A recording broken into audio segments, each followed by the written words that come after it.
Alors à présent, on va aller pas très loin, dans le quartier Chapelle-Charbon, qui est une ZAC actuellement menée par Paris Métropole Aménagement. Et donc j'ai le plaisir d'accueillir Adeline Chambre sur scène de Paris Métropole Aménagement, ainsi que Antoine Santiard de H2O Architecte, qui a travaillé sur une étude biosourcée pour cette ZAC. Et donc, tous les deux, vous allez nous raconter comment vous avez mis en place cette stratégie biosourcée pour Chapelle-Charbon, qui est une des opérations qui préfigure vraiment le nouveau plan local d'urbanisme bioclimatique, où il y a énormément de choses qui sont testées en termes techniques, en termes sociaux aussi.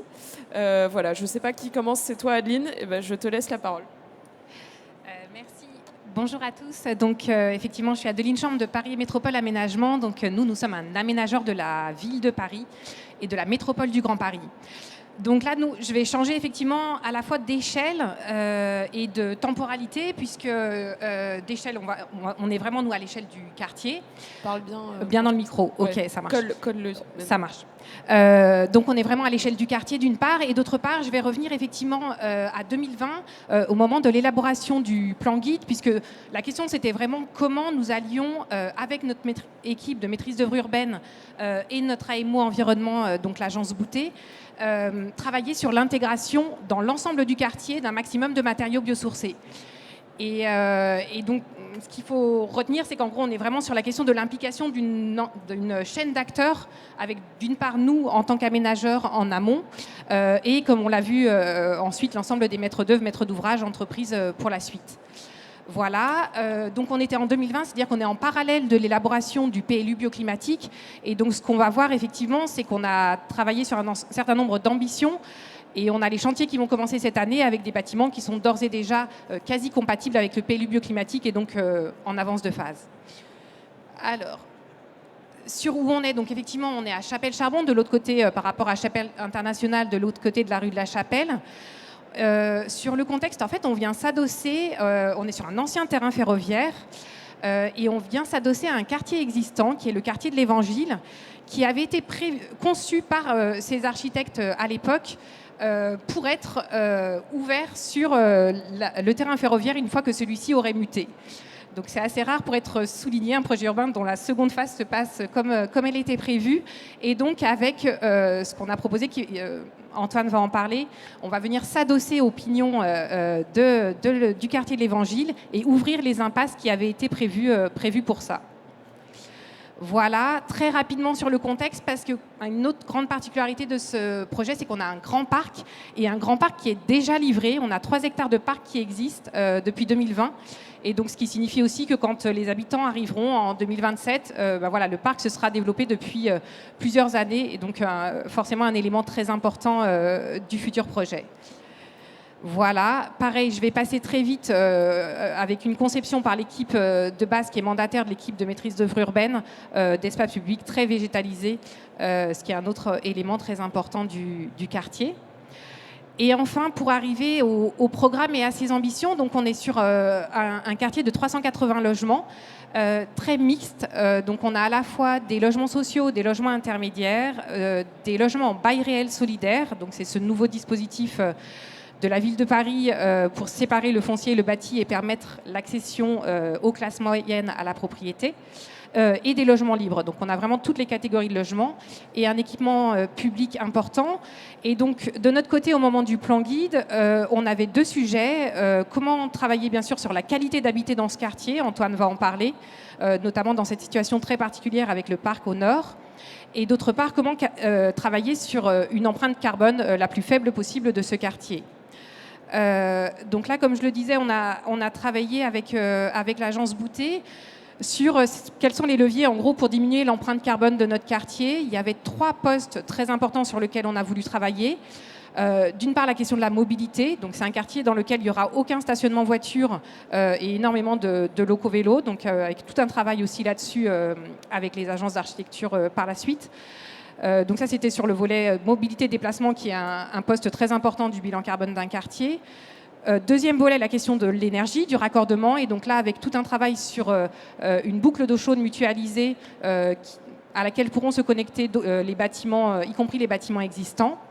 Et enfin, troisième sujet qui nous intéresse particulièrement, la question de l'empreinte carbone des bâtiments, qui est le poste principal d'émissions carbone du quartier. Et donc là, avec une étude qu'on a lancée effectivement avec H2O notamment, pour étudier la palette des outils qu'on pourrait mettre à disposition des architectes pour qu'ils s'emparent de ces matériaux biosourcés. Antoine, vous nous en dites plus? Donc vous l'avez compris, l'objectif c'est de créer un front de parc nouveau qui fait à peu près 350 mètres de long, avec différents lots, donc différents architectes qui sont nommés depuis, en essayant de travailler, à chaque fois on expliquait ça, d'accepter la différence et la diversité, mais dans une certaine cohérence.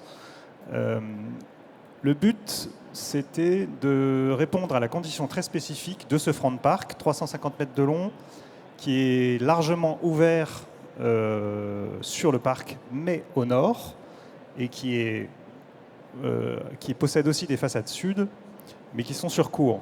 Donc on a essayé de greffer tout un volet de qualité, de confort, d'usage, qui soit les prémices des cahiers des charges architecturaux, en multipliant les cages d'escalier pour assurer des appartements qui soient traversants, pour pouvoir répondre à cette condition nord-sud, en stratifiant le bâtiment en 3 strates, ce que vous voyez ici, pour essayer à chaque fois de répondre d'une manière différente aux conditions à la fois du rez-de-chaussée, donc sur cette empreinte de socle, dans ce qu'on a appelé le cœur, donc c'est les étages blancs que vous voyez sur l'axonométrie, qui eux déploient toute une gamme de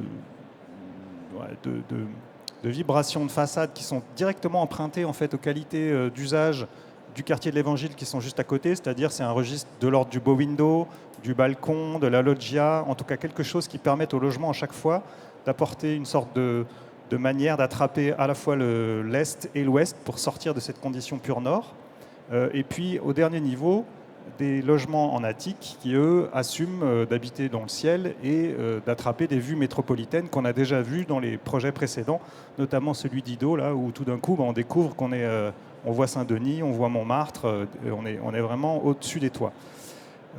À ça, c'est ajouter toute une manière d'essayer de pousser les curseurs sur le volet des modes constructifs, un engagement pour construire durable et décarboné.